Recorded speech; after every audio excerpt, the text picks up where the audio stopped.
nous allons partager ensemble un moment autour du concept de table ronde, qui est un concept tout à fait conceptuel, puisqu'en fait, il n'y a que 3 petits tabourets vaguement ronds. Donc, on va se donner effectivement 45 minutes pour échanger avec un certain nombre de représentants d'initiatives qui sont justement une bonne illustration de ce réveil de la conscience européenne. Et alors, l'animateur de cette table ronde sera l'incomparable animateur de l'émission des Chroniques de la Vieille Europe sur Radio Courtoisie. Il est membre de la rédaction d'Éléments. C'est mon ami Patrick PL.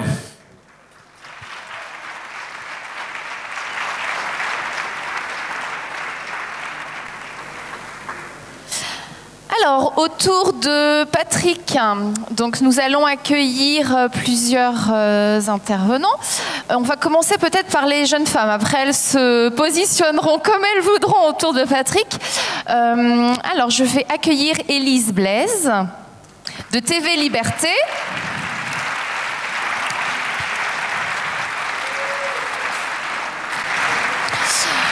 Charlotte Dornelas, qui est cofondatrice de SOS Chrétiens d'Orient et journaliste aussi Boulevard Voltaire, et également rédacteur en chef du magazine numérique France. Et pour terminer, je voudrais accueillir mon amie Aude Soro. Aude qui a donc réalisé cette tenture Athéna avec sa sœur Claire. Donc nous avons eu le privilège de passer un week-end sur cette tenture. Et Aude est mère de famille nombreuse puisqu'elle a 6 enfants et qui anime un blog intitulé De bons païens et qui met en lumière donc les traditions familiales et européennes. Ensuite, je voudrais accueillir Jean-David Catin, directeur de l'université d'été de Génération Identitaire.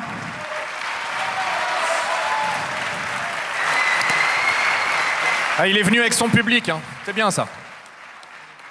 Olivier Bonnet, président de l'association des Racines et des Elfes créée en 2009 et qui a pour objectif la sauvegarde et la promotion et la transmission des identités régionales et nationales des peuples d'Europe.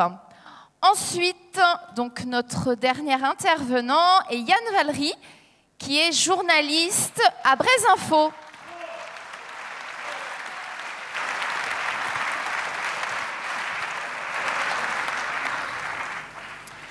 Alors Patrick, fais-nous rêver sur le réveil de la conscience européenne avec tes invités. Tu as 45 minutes pour cela. Vous m'entendez? C'est super impressionnant là. La barre est haute, après Renaud Camus, Jean Raspail, Bernard Lugan. Alors j'ai le plaisir d'avoir préparé cette table ronde autour de mes 6 invités. On ne va pas vous faire un grand discours, mais ils sont tous déjà dans l'action. Ils représentent les signes du réveil. Modestement, mais sûrement, ils ont pris leur destin en main et ont décidé de combattre, de militer, de travailler pour leur idéal, pour votre idéal.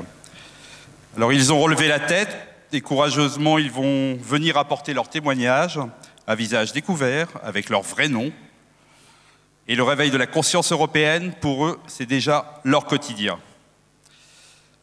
Alors maintenant, on va à la première question.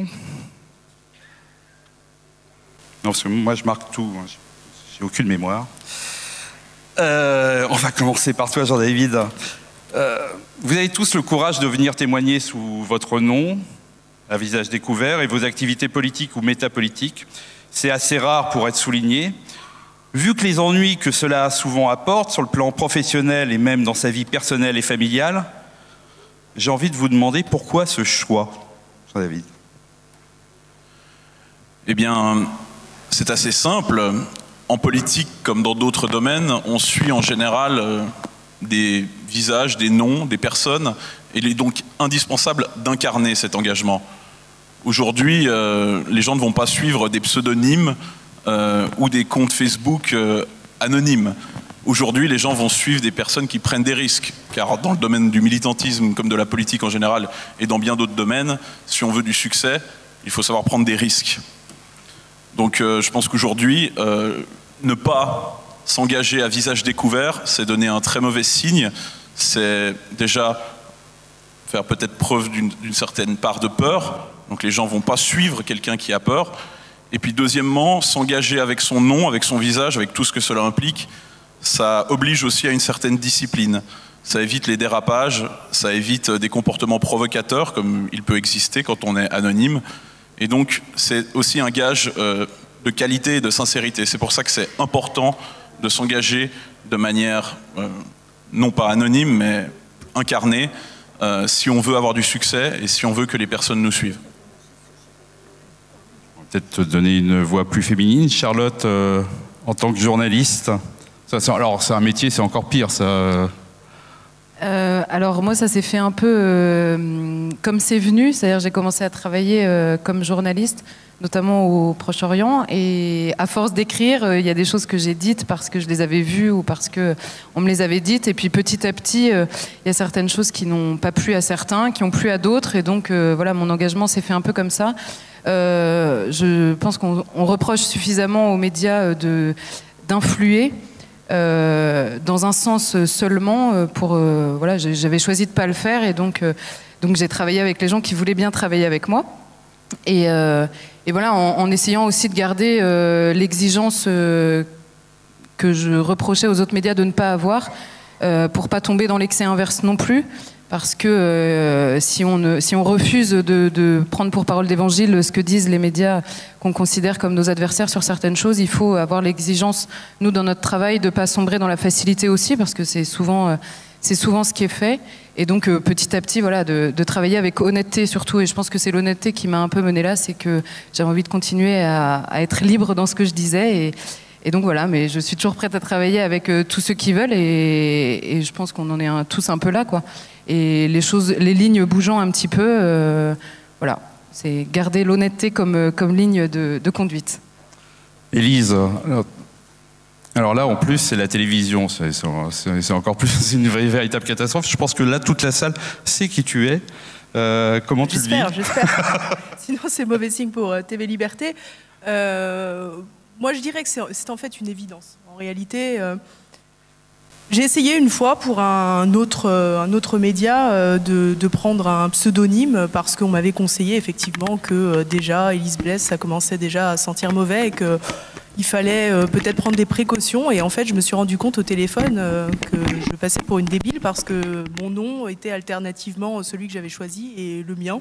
Et je me suis rendu compte qu'en réalité, c'est pas possible. Enfin, pour moi, c'était pas possible, en tous les cas, de feindre une identité qui n'était pas la mienne. Et je voudrais revenir quand même sur l'idée de danger et de risque que nous encourons. Moi, au quotidien, aujourd'hui, j'ai pas l'impression de prendre des risques, j'ai pas l'impression d'être en danger. Alors peut-être qu'il faut que je touche du bois, effectivement, mais jusqu'ici, il ne m'est jamais rien arrivé, du moins rien qui soit en rapport avec la profession que j'exerce. Et je pense sincèrement qu'il faut que l'on cesse d'avoir peur. Parce qu'encore une fois, avoir peur, comme le disait tout à l'heure Jean-David, avoir peur, c'est justement être soumis. Nous ne devons pas être soumis. Nous pensons que nous avons raison, que nos idées sont les bonnes. Il faut les porter avec nos noms, avec nos visages, et de toutes les manières que l'on peut le faire, parce que, après tout, on n'a rien à se reprocher. Donc pourquoi essayer toujours de se justifier, c'est ce que disait tout à l'heure d'ailleurs Tatiana Festerling, pourquoi chercher à se justifier si nous sommes des gens, j'allais dire avec beaucoup de guillemets, des gens de bien. Nous ne cherchons pas à faire le mal, nous pensons avoir raison. Pour quelle raison se cacher? Ça n'a pas de sens, c'est eux qui devraient se cacher.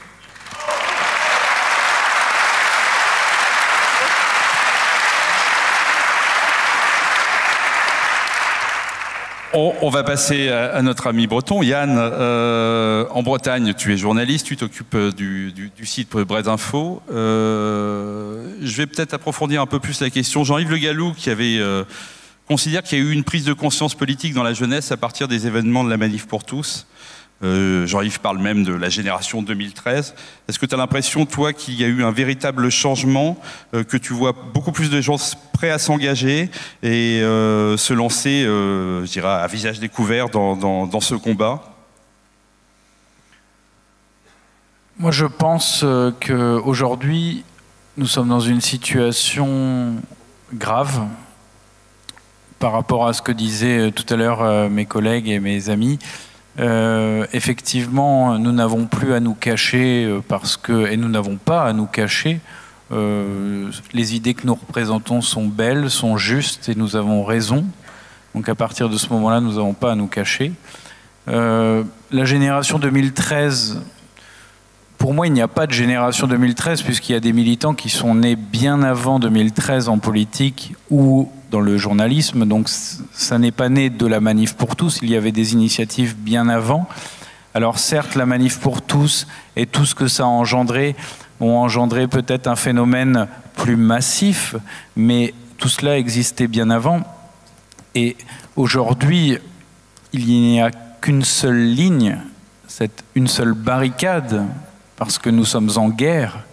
Nous sommes dans une réelle guerre qui va décider demain de l'avenir de nos enfants, de nos petits-enfants et de toutes les générations qui vont suivre. La seule barricade, elle est entre les gens qui sont pour l'immigration d'un côté et contre l'immigration de l'autre, pour la survie, pour la destruction de leur peuple et de tout ce qui a été engendré depuis des siècles, et de l'autre côté, des gens comme nous qui voulons, quels que soient nos métiers, quelles que soient nos actions, qui voulons défendre une civilisation, des peuples, et qui voulons nous placer d'un côté de la barricade, mais la tête haute. Il n'y a aucune honte, aucune peur à avoir de défendre son propre peuple. Nous avons derrière nous des siècles d'histoire, nous avons devant nous des générations qui arrivent. J'ai à côté de moi une femme qui a beaucoup d'enfants et qui auront sans doute dans quelques années beaucoup de choses à dire. Nous avons la vie devant nous et surtout nous avons une civilisation à défendre. Donc aujourd'hui nous sommes en guerre, et en guerre il n'est pas question de se cacher. Celui qui se cache dans une guerre, c'est un traître, c'est un lâche, c'est un collaborateur. Nous devons gagner. Donc cette génération, qu'elle soit de 2013, de 2011, de 2020, de toute façon, nous n'avons aujourd'hui plus le choix. Donc aujourd'hui, que ce soit la réinformation, que ce soit les militants politiques que représente Jean-David, que ce soit toutes les initiatives qui sont faites, qu'on appelle de la dissidence, elles doivent être soutenues, elles doivent être aidées physiquement, elles doivent être aidées financièrement, elles doivent être aidées avec toute notre sueur, avec toute notre énergie et sans peur, parce que demain, c'est juste de notre vie et de la vie de nos enfants dont il s'agit. L'heure est grave et on ne peut plus rigoler, on ne peut plus perdre notre temps dans des colloques, on doit agir. Voilà.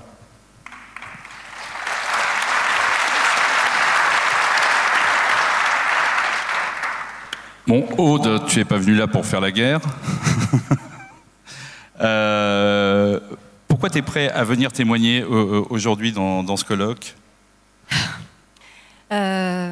Je témoigne aujourd'hui dans ce colloque en tant que femme. Alors je ne suis pas une grande militante, je ne tiendrai pas des discours politiques. Moi, ma proposition, elle est esthétique.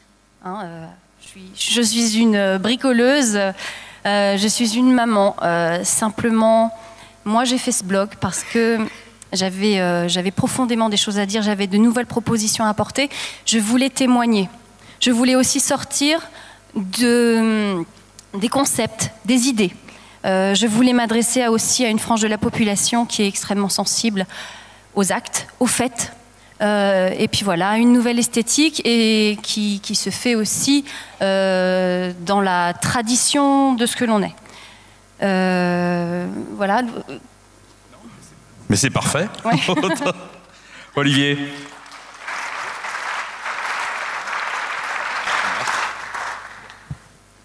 Même question, pourquoi tu es prêt à venir témoigner aujourd'hui par rapport à ta vie de militant et aujourd'hui votre projet, la Maison des élèves ?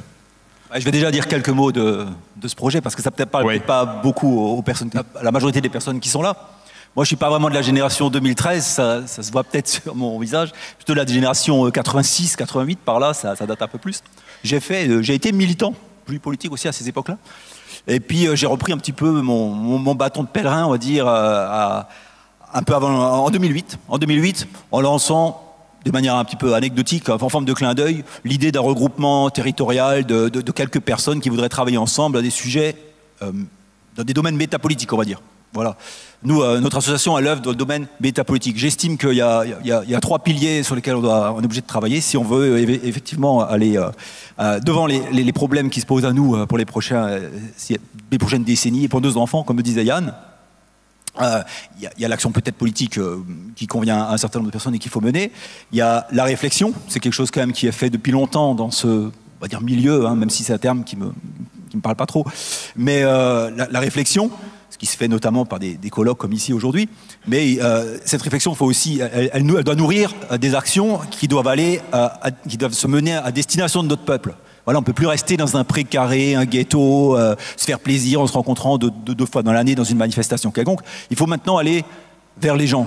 Hein, donc quand on parlait de la bascule de la Manif pour tous, 2013, les jeunes, moi je pense qu'il y a une bascule de l'opinion qui a été faite, que moi je daterais plutôt un petit peu avant 2010 déjà, donc, qui a été peut-être amplifiée par des événements comme la Manif pour tous, pour aussi une certaine partie de la population. Ça touche pas tellement les gens. Moi qui vis en pleine campagne bourguignonne, les gens au quotidien, ça leur parle pas. La Manif pour tous, c'est oublié, c'est passé depuis longtemps. Les jeunes de mon coin, c'est pas ce qui les intéresse. Hein. Mais je conçois que ça peut intéresser un certain nombre de personnes dans un certain milieu. Maintenant, cette bascule dont je parlais, pour moi, elle date d'un peu avant 2010. Déjà, la parole s'est libérée, la bascule dans l'opinion se fait. J'assimile ça un peu à un mouvement de balancier. Il y a toujours un balancier en histoire. Je veux dire. Nos adversaires, ceux qui sont les responsables de la situation que nous connaissons aujourd'hui, ça fait 50, 60 ans qu'ils sont aux affaires, qu'ils ont tout verrouillé, qu'ils tiennent l'éducation, la culture, les médias, et que grâce à ça, ils ont réussi à imposer leur vue. Pour moi, ce balancier qui était parti vraiment dans leur sens depuis 2000, un peu avant 2010, il est reparti dans l'autre sens. Alors, c'est aussi la raison pour laquelle, pour rebondir sur le courage, je pense, et comme l'ont dit les autres intervenants, il n'y a vraiment pas à se cacher, il n'y a pas à avoir peur. Moi, quand je vais dans la rue, alors pour parler de l'aspect politique, quand je vais dans la rue chez moi, dans mes petits patelins de campagne, il y a une personne sur deux qui a voté Front National aux élections. Donc, quand je vois les gens, je peux parler avec eux, je peux discuter avec eux, même si de mon côté, je ne fais pas de politique, mais plus de l'action associative. Donc, je pense qu'on n'a plus à se cacher, on n'a plus à avoir peur. Il faut maintenant s'affirmer, et il faut s'affirmer d'autant plus par des actions exemplaires, dans tous les domaines de la vie associative, montrer aux gens qu'il existe des alternatives constructives, positives, dans des domaines comme nous, des domaines qui nous intéressent, c'est l'environnement, l'éducation, la culture, le patrimoine, la solidarité, et c'est des domaines que nous n'avons pas encore assez investis nous. Nous souhaitons, par notre action, montrer l'exemple pour que partout en France, les gens investissent ces domaines et aillent chercher dans la population, dans le peuple. Je ne parle pas là d'une mouvance ou d'un ghetto. Je parle de notre peuple, chercher les gens, leur montrer qui nous sommes vraiment, ce que nous sommes capables de faire, ce que nous pouvons apporter comme solution à leurs problèmes quotidiens, qui ne sont pas seulement l'immigration, pas seulement l'insécurité, qui sont des problèmes de société, on va dire. Et c'est le travail que nous nous sommes donnés à partir de notre base de Bourgogne, de la Nièvre en fait. Nous sommes installés dans la Nièvre avec un local d'animation. Enfin, je vous invite à venir nous voir sur notre stand si vous pouvez encore tout à l'heure, si vous voulez en savoir plus. Je ne vais pas monopoliser la parole. Mais mener des actions dans tous ces domaines avec le fil rouge de la préservation, de la sauvegarde de nos identités de peuples européens. Voilà.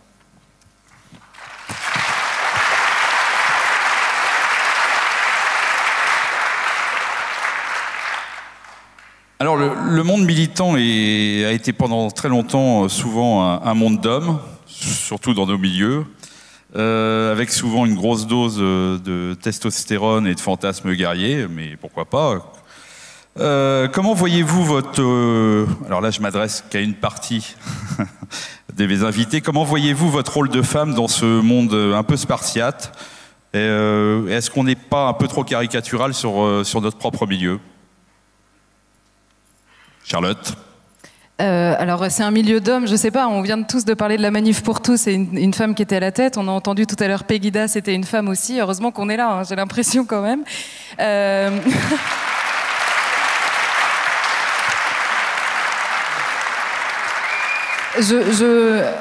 Quelle est notre place? Je crois que c'est d'être ce qu'on est, c'est-à-dire des femmes sans tricher là-dessus, et des hommes le font aussi, dans le combat. C'est juste d'être ce qu'on est. Et tout à l'heure, on disait qu'il y avait maintenant la ligne était pour ou contre l'immigration. Moi, je crois qu'elle est encore plus large que ça. C'est la question, tout le monde en a parlé, mais c'est la question de l'identité. Et si on mêle la manif pour tous, justement, au débat qui est le nôtre aujourd'hui, c'est bien que le débat est plus large que ça. Je crois qu'il est plus entre les mots, il y a le camp de l'être et le camp de l'avoir, on va dire, de manière un petit peu caricaturale, mais je crois qu'on ne peut pas juste se contenter de s'opposer à l'immigration. Il faut savoir pourquoi on s'oppose à l'immigration, et en réalité, ce n'est pas une opposition simplement à l'immigration, c'est une défense de ce que l'on est. Et à partir de là, c'est là, je crois, le point d'achoppement, c'est là le moment où on se dit, mais on n'a pas à se cacher, puisqu'on est en train de se battre pour défendre quelque chose, et personne ne peut nous reprocher de vouloir rester ce que l'on est, parce que ça a un sens, et parce que, alors à côté de moi c'est des racines et des elfes, mais pour vivre je crois qu'il faut des racines et des ailes, et ça tout le monde est d'accord, et donc à partir du moment où on défend ce que l'on est, en face ils n'ont pas grand chose à répondre, dans la mesure où ils ont perdu depuis très longtemps ce qu'ils sont, et je pense que là, du coup, être une femme dans ce combat-là, c'est pas...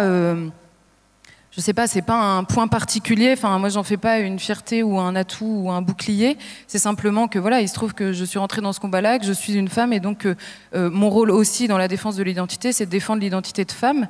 Et je pense qu'on a un rôle, en revanche, particulier au vu de l'agressivité du féminisme qui prend une énorme place dans le combat aussi. Et la preuve est que le combat ne se résume pas juste à l'immigration, il se résume vraiment à notre identité. Donc répondre sur la question du féminisme, notamment, c'est sûr qu'on est plus à même peut-être de le faire, puisque c'est un combat qui a été assez injustement d'ailleurs réservé aux femmes. Donc c'est peut-être sur ce point-là qu'on a quelque chose à apporter en plus. Et puis pour le reste, c'est juste, voilà, je suis une femme, c'est comme ça, je l'ai pas choisi, mais je l'assume, moi. Oui, bon, pas besoin de se justifier. Élise, sur le même sujet. Bon, déjà pour commencer, moi à la rédaction de TV Liberté, on peut dire que je suis en minorité, puisque si on prend que le côté rédaction, je suis la seule femme. Je le vis plutôt bien, honnêtement.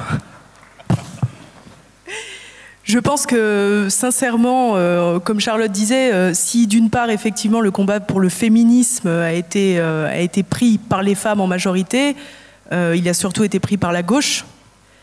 Et c'est pourtant un sujet qui doit être traité avec un prisme beaucoup plus large et qui est fondamentalement lié à l'identité. Alors on a un bel exemple avec Aude, qui, d'une certaine manière, assume pleinement ce rôle de femme, avec 6 enfants. Et peut-être que c'est là où, effectivement, le rôle de la femme diffère du rôle de l'homme dans notre combat, c'est que, finalement, l'immigration est quand même très liée au peuplement. Et ce n'est pas négligeable. Alors bon, forcément, je ne suis pas très bien placée pour parler aujourd'hui, mais bon, je reviendrai peut-être dans quelques années avec d'autres nouvelles. Mais ce qui est certain, c'est qu'évidemment, c'est très important de ne pas perdre ça de l'esprit. Et finalement, si on est sur Terre depuis des siècles et des siècles et que l'on perdure, c'est évidemment pour perdurer à travers sa descendance. C'est un aspect peut-être un peu... primaire finalement, mais c'est pour ça qu'il existe justement. Pour revenir à ce monde de Spartiate, je crois que c'était le terme de la question. C'est ça, ouais. Je pense que là, effectivement, comme vous le disiez aussi, dans la question, ça relève un peu du fantasme. Et que je ne crois pas que nous soyons plus faibles que les hommes. Je pense que nos atouts et nos outils sont différents. Et que, comme l'explique très bien d'ailleurs le mouvement des Antigones, nous sommes là pour travailler main dans la main avec les hommes doivent travailler avec les femmes, et c'est justement quand ils sont ensemble qu'ils font de belles choses.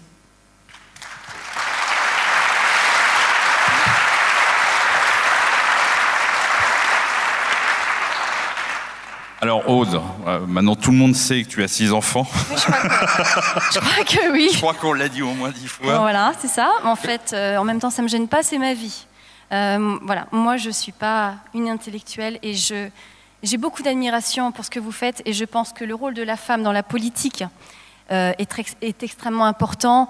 On a besoin de passionnariat, je pense que les femmes parlent mieux aux femmes, et je pense que voilà, le charme, la douceur, vous l'avez, et notre rôle, c'est un rôle de témoignage et d'être comme on est. Moi, je vais vraiment être très caricaturale, parce que mon rôle militant est nul politiquement, c'est nul.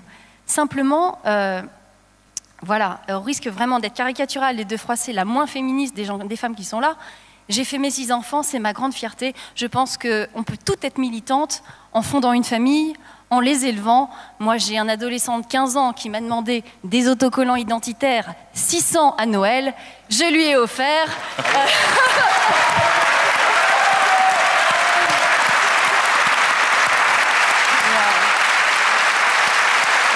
On peut être maman et combattante, je n'hésiterai pas à le mettre dans un train s'il doit aller à une manifestation, etc. Voilà, simplement mon rôle, il est là. Je pense que notre Europe est mourante. Je pense qu'un réveil de conscience européenne est indispensable. C'est un travail qui vient du centre, qui est un problème profond, simplement. Je pense que la nature est bien faite et que les hommes sont peut-être là, dans un rôle guerrier. Je n'ai rien contre une bonne dose de testostérone pour défendre nos frontières. Je pense que la femme a un rôle différent. Et je pense qu'elle a un rôle de douceur, je pense qu'elle a un rôle de modèle, je pense qu'elle a un rôle de convivialité. Je pense que le peuple de France ne se reconnaît pas forcément dans des idées, dans des concepts qui touchent peut-être une élite intellectuelle. Et je sais que dans ma famille, on fait beaucoup de fêtes qui sont ouvertes aux gens du village. Alors on fait des solstices, des choses comme ça. Je fais moi-même des fêtes où j'invite des gens qui ne sont pas de notre mouvance. Et quand ils repartent en disant « Ah, je ne pensais pas que les gens de votre mouvance étaient comme ça », c'est déjà simplement, mais voilà, mon rôle de militante, il est en ça.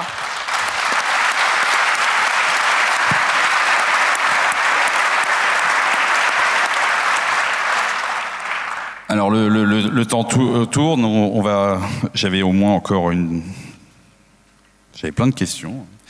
On va passer quasiment presque à la dernière, mais je pense que c'est l'une des plus belles. En tout cas, tout le monde m'a dit que c'était l'une de mes meilleures questions, puisqu'on a tout préparé à l'avance. Hein. Pensez pas sincèrement que tout le monde on improvise. L'écrivain Jean Mabir écrivait « Nous ne changerons pas le monde. Il ne faut pas se faire d'illusions. Ce n'est pas nous qui allons changer le monde, mais le monde ne nous changera pas. » On va commencer par Yann Valéry. Êtes-vous d'accord avec ce constat ou vous avez l'impression que les choses bougent en ce moment? J'ai l'impression que Jean Mabir va peut-être se tromper et qu'on est en train de bouger. Yann Valéry. Moi, je pense que le constat de Jean Mabir est un constat du XXe siècle, un constat assez défaitiste au final, parce que dire que nous ne changerons, enfin que le monde ne nous changera pas, mais que nous ne changerons pas le monde, c'est accepter la défaite, c'est accepter d'être dans le dernier carré, les éternels maudits de l'histoire. Et ça, effectivement, il y a des générations qui nous ont précédés, qui se sont même presque gargarisées de ça. Et je pense qu'il faut en finir avec tout ça. Il faut en finir avec la réaction. Il faut en finir avec la défaite. Oui, demain, nous sommes des générations du XXIe siècle. Nous allons changer le monde. Nous allons révolutionner le monde. Et peut-être moins largement que le monde, nous allons révolutionner notre civilisation, nos peuples, nos territoires. Et cette phrase de Jean Mabir, en fait, elle n'est plus valable aujourd'hui. Et malgré tout le respect, malgré toute la formation qu'a pu m'apporter Jean Mabir, comme tant d'autres, j'ai envie de dire, le monde d'hier, le monde du XXe siècle, il est terminé, il est derrière nous. C'est un monde d'Européens qui ont perdu d'une certaine façon. Ce sont des Européens qui ont quand même provoqué là où nous en sommes aujourd'hui. Désolé pour ceux qui sont plutôt du XXe siècle, mais c'est la réalité. Et moi j'ai envie de dire, le monde de demain, il nous appartient à nous Européens parce que nous allons faire autre chose et nous allons gagner. Nous allons d'une part, j'espère, repousser toute cette invasion migratoire qui pénètre chez nous. Nous allons d'autre part recréer le sentiment de communauté qui n'existe plus chez nous. Nous allons faire tout autre chose que ce qui a été fait au XXe siècle. Et donc, je pense, en conclusion, que Jean Mabir restera dans nos mémoires nos formations, dans l'histoire peut-être, mais il ne sera pas un modèle pour l'avenir, comme tant d'autres ne seront pas des modèles pour l'avenir, parce que nous, jeunes Européens du XXIe siècle, nous avons besoin de vainqueurs, nous avons besoin d'aventuriers et nous avons besoin de constructeurs. Nous n'avons pas besoin de perdants. Merci.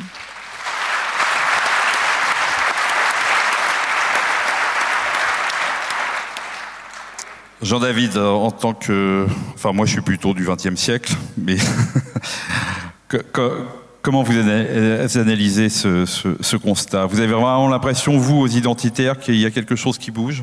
Oui, bien entendu. Je partage ce qu'a dit Yann. Il m'a quasiment ôté les mots de la bouche. D'ailleurs, pour lutter, d'ailleurs, le terme dernier carré, c'est quelque chose qu'on dénonce dans les formations de militants.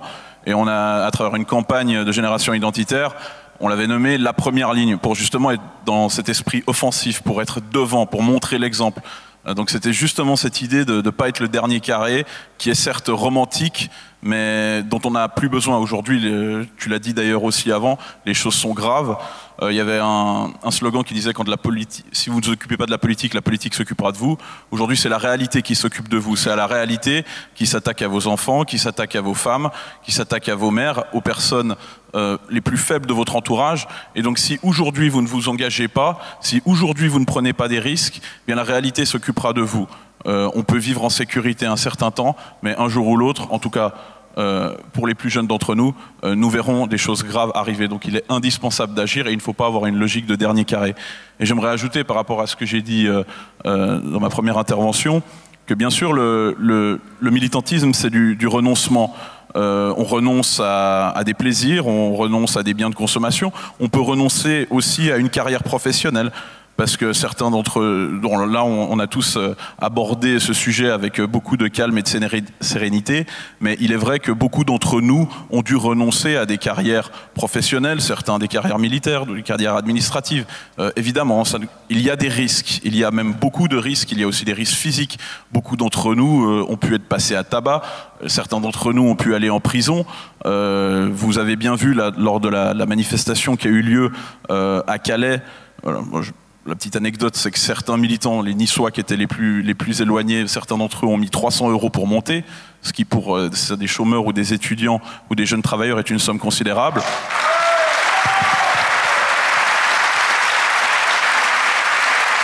Et il y en a d'autres qui ont été victimes de violences policières, ceux que vous avez vus sur les images, mais également dans les fourgons. Et puis, bien sûr, il y en a qui ont pris des peines de prison ferme, sans mandat de dépôt bien sûr, mais des peines de prison ferme quand même. Toutes ces personnes-là n'ont pas moins à risquer que vous. Peut-être certains d'entre vous qui sont là, vos carrières sont faites, les leurs ne font que commencer. Et ils prennent ce risque parce qu'ils sont conscients qu'aujourd'hui on vit un moment historique. Et s'il y a une centaine de personnes qui a pu traverser la France, qui a pu avoir la discipline de ne pas répondre aux coups de la police politique, eh bien c'est parce qu'il y a une conviction profonde qui les anime. Et bien sûr, il y a du renoncement, bien sûr, il y a des sacrifices. Personne ne fait ça de gaieté de cœur. Mais derrière, il y a la fierté de faire quelque chose pour son peuple, et il y a aussi les rétributions symboliques. Le regard des quelques Calaisiens qu'on a pu croiser, qui nous remerciaient d'avoir mené cette action parce que personne ne s'occupe d'eux depuis des années. Il y a aussi pour les militants le plaisir de voir sur Internet une vidéo être vue 1 million de fois, de voir des Marion Maréchal Le Pen, des Stéphane Ravier partager la vidéo de l'action. Ces rétributions symboliques, elles sont très importantes aussi pour les militants. Et franchement, ça vaut le coup.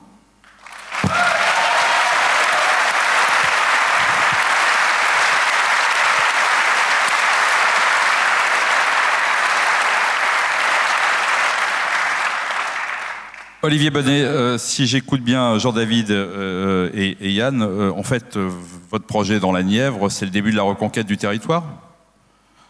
Oui, alors moi je suis tout à fait d'accord avec Yann et Jean-David. Pour moi, il n'y a pas à avoir cette image de dernier carré qui se défend. On n'est pas encore à la fin du camp des saints, quoi, avec tout le respect que je dois à M. Raspail. Mais pour le moment, moi je vois une population qui vient sur les positions que nous défendons depuis des décennies. Et je vois ce changement et je pense que les gens sont en attente de solutions novatrices. Et donc il faut maintenant, il faut pas se voiler la face. Les gens Je me rappelle de Jeanne Bretagne, je crois qu'elle a sorti un tract il y a quelques années de ça sur les différents sondages qui paraissaient sur des questions de société qui nous importent. Et on voyait qu'une large majorité de Français est d'accord avec nos positions et nos propositions. Donc ces gens, maintenant, il faut arriver quand même à leur montrer que, en ayant justement du courage, comme on le disait tout à l'heure, et comme le disait l'oratrice précédente, le courage, c'est le prix de notre liberté.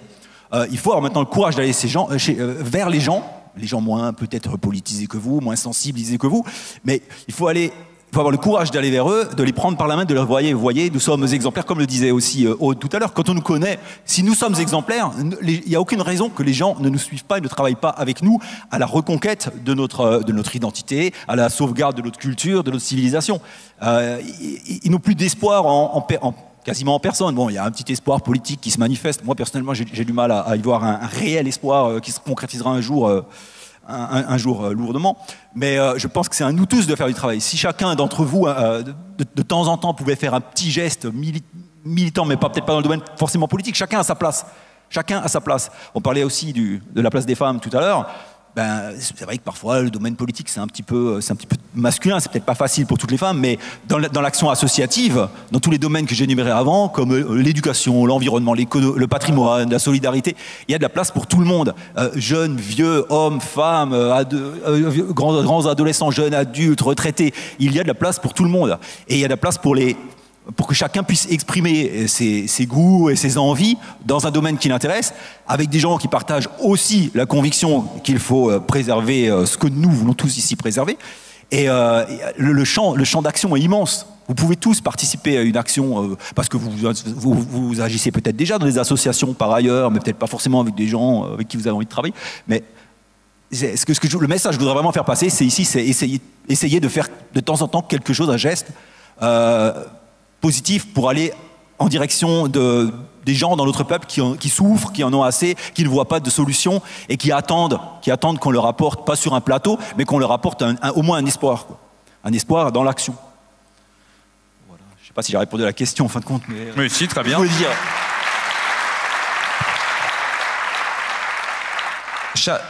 Charlotte, là c'est la journaliste que je vais interroger. L'habitude du terrain, vous avez fait plusieurs reportages sur Calais, on en parlait tout à l'heure. Est-ce que vous voyez un début d'espoir, un début de révolte autour de vous ? Un début d'espoir, c'est plus qu'un début, je crois. Un début de révolte aussi. Après, cette révolte, il faut savoir ce qu'on en fait. Ça suffit pas de se révolter, je crois, parce qu'il y a des gens qui se révoltent depuis longtemps, mais savoir ce qu'on en fait. Moi, je crois qu'il faut regarder... vous allez me trouver monomaniaque, mais je vais reparler de l'exemple de la Manif pour tous, parce que c'est un succès militant indéniable. Pourquoi la Manif pour tous a réussi à mettre 1 million de gens dans la rue ? C'est parce qu'ils sont partis du principe, dans l'explication du combat lui-même, que ce n'était pas foutu. En fait, ils sont partis en disant, alors c'était plus facile, c'était une loi qui n'était pas encore votée, mais je pense qu'on arrive à mobiliser des gens quand on leur dit il y a un espoir. Et je pense qu'il faut notamment parler énormément contre cette idée qui est reprise par l'idéologie contre laquelle on se bat, qui veut que ce soit le sens de l'histoire. On nous parle en permanence, mais vous vous opposez contre le sens de l'histoire. Mais quand on regarde comment on en est arrivé là, jamais ça n'a été un sens de l'histoire, ça a été décision politique sur décision politique. Et c'est là-dessus qu'il faut, je pense, se concentrer. C'est que quand la gauche, pour faire très large, s'est investie, ils ne se sont pas dit on va changer le monde en 10 ans. Et de fait, ils n'ont pas changé le monde en 10 ans, ça a pris des années et des années. Et je crois qu'avec humilité, il faut être chacun à notre place, ce que disait très bien Aude, chacun à notre place, ne plus céder sur aucune chose dans notre environnement. Donc pour reprendre les propos que vous citiez de Jean Mabir, je pense qu'on changera le monde, il faut être prudent là-dessus, c'est-à-dire qu'on changera en tout cas ce qu'on a les moyens de changer. Je pense que si on espère changer le monde en 5 ans, on va tous prendre une corde au bout de 3 jours, donc je pense qu'il faut être un petit peu humble là-dessus. En revanche, là où je suis pas d'accord avec lui, c'est que oui, le monde peut nous changer.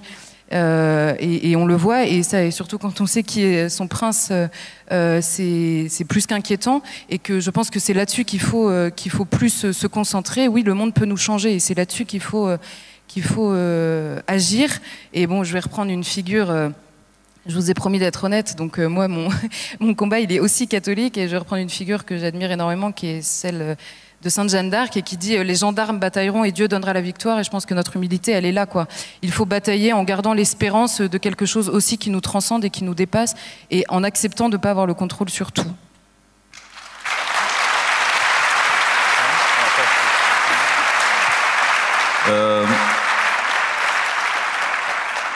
Dans Changement, Élise Blaise, vous êtes depuis le premier jour dans ce projet de TV Liberté.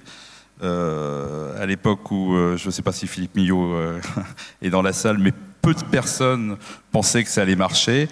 On voit que cette dynamique, même au niveau des médias, est en train de se mettre en place. Vous aviez peut-être au début plus de mal à avoir des invités, à avoir des témoignages. Aujourd'hui, ça se multiplie et les gens sont prêts à venir témoigner. Effectivement, alors déjà la première victoire, effectivement, c'est qu'on existe toujours, et non seulement on existe toujours, mais on est beaucoup plus fort. On est beaucoup plus fort parce qu'aujourd'hui on est beaucoup plus connu d'une certaine manière. On est beaucoup plus fort parce que peu à peu se créent de plus en plus d'antennes régionales, comme notre partenariat par exemple avec Yann Valery et Brésinfo, mais il y en a plein d'autres. Il y a Paris Vox, dont vous retrouverez un stand d'ailleurs à la sortie si vous le souhaitez. Alors évidemment j'en oublie, mais il y en a dans le sud, il y en a évidemment dans le nord. Donc on est de plus en plus dans le développement. On vient de lancer également Radio Liberté. On a également lancé Euro-Liberté, un site de réinformation sur les actualités européennes. Donc tout cela, évidemment, si nous n'étions pas d'une certaine manière avec le vent en poupe, ce ne serait pas possible. Donc c'est déjà un premier signe de victoire, et c'est encore une fois le premier signe d'éveil des consciences, puisque peut-être effectivement qu'un tel projet lancé il y a une dizaine d'années n'aurait pas fonctionné, pour des raisons technologiques déjà premièrement, mais évidemment aussi pour des raisons politiques, et l'exaspération des esprits aujourd'hui est telle que finalement la réinformation se présente presque comme un bol d'air frais. C'est d'ailleurs ce que me disent beaucoup de gens quand je les rencontre. Et je pense que ça c'est un signe, parce que si nous fonctionnons, si nous avons le plus en plus d'auditeurs, de téléspectateurs, de lecteurs, c'est le signe que de plus en plus de gens prennent conscience qu'on leur ment, il faut être honnête, qu'on leur ment, qu'on les abreuve d'informations qui sont mensongères. Je pense que là, si je devais citer un exemple dont tout le monde se souviendra, évidemment, c'est le réveillon de Cologne. Aujourd'hui, c'est une démonstration que nous sommes capables de faire pression sur les médias du système. Cologne, c'est la Réinfosphère qui l'a d'abord lancée. Elle a été reprise ensuite par les médias étrangers, puis les médias du système ont été obligés d'en dire un petit peu. Alors évidemment, ils sont toujours en dessous de la vérité, mais peu importe, on les a fait fléchir, on les fera fléchir, et pour peut-être spoiler, pour utiliser un anglicisme odieux, par rapport aux autres questions que vous aviez, Patrick, on nous demanderait souvent on nous demande, mais vous auriez pas aimé travailler à BFM, à TF1? Non, j'aurais pas aimé travailler à BFM et à TF1, mais par contre, ce que je vous dis, c'est que dans quelques années, on aura BFM et on aura TF1 et on sera toujours là.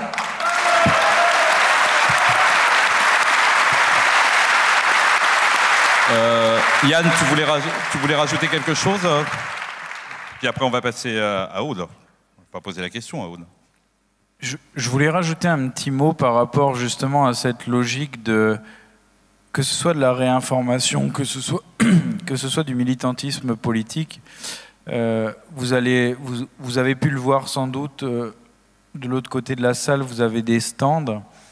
Et je pense qu'aujourd'hui, quand vous venez, comme aujourd'hui, soutenir la dissidence, puisque c'est une réelle dissidence par rapport à l'État, il y a quelque chose qu'il ne faut pas oublier. Il y a beaucoup d'associations, que ce soit des associations politiques, des associations médiatiques, qui peuvent vous permettre, vous qui payez des impôts, de déduire de vos impôts les dons que vous ferez à la dissidence.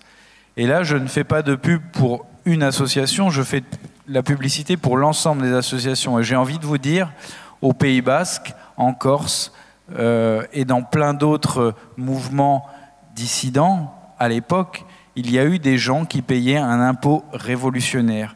Et je ne vous demande pas ce soir de payer un impôt révolutionnaire, je vous demande simplement de réfléchir par rapport aux impôts que vous réglez tous les ans à l'État français, que vous contestez manifestement si vous êtes ici, puisque vous contestez la politique qui est menée par le gouvernement, vous contestez la politique qui est menée par l'État, qui veut vous faire disparaître, vous comme moi, comme nos enfants. Puisque vous contestez cette politique, pourquoi alors ne pas vous relancer dans cette logique appelez-le comme vous voulez, moi je l'appellerais impôt révolutionnaire, mais vos impôts, vous savez très bien que vous pouvez les déduire en aidant X ou Y associations dont une grosse partie sont présentes ce soir. Alors moi, ce que je vous demande, c'est de faire un geste de combat, un geste militant pour aider justement toute cette jeunesse qui est là, pour aider tous les gens qui travaillent à organiser ces colloques, pour aider les gens qui travaillent à faire des télévisions, à faire des actions comme à Calais, à vous fournir de l'information, à combattre le système, puisque c'est ça la dissidence, c'est combattre le système et le faire tomber demain. Pensez à vos impôts et pensez à tout l'argent que vous ne verserez pas à l'État français en le versant aux associations que vous choisirez. Merci.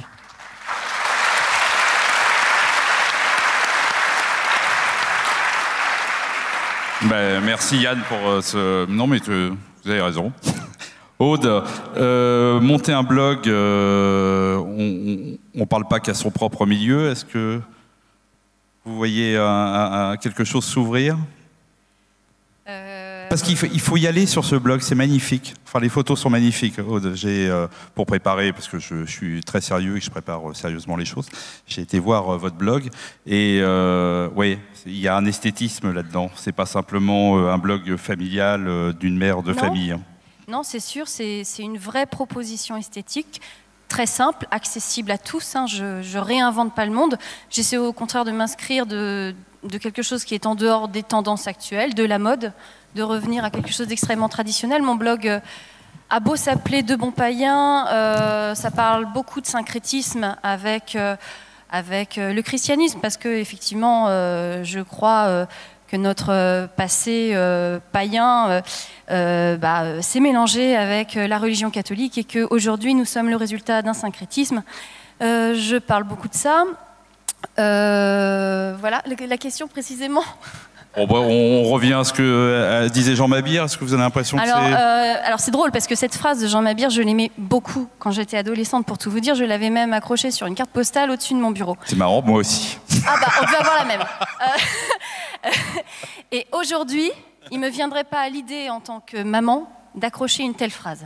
C'est-à-dire que j'y vois... alors elle est très belle, mais elle révèle une espèce de désespérance qui ne me convient pas du tout. Et comment peut-on dire quelque chose comme ça quand on est une maman, quand on a un bébé dans un berceau qui est lui l'avenir? On ne peut pas se projeter avec des idées comme ça, avec tout le respect que j'ai pour l'œuvre de Jean Mabir. Mais voilà, je pense que d'ailleurs c'est aussi le rôle féminin. Je pense que peut-être quelque part les femmes sont pleines d'optimisme parce qu'elles sont la vie, parce qu'elles ont des enfants et elles ne peuvent pas être dans ce fatalisme, dans quelque chose qui nécrose finalement. Et voilà, c'est... Ben, ça sera le mot de la fin.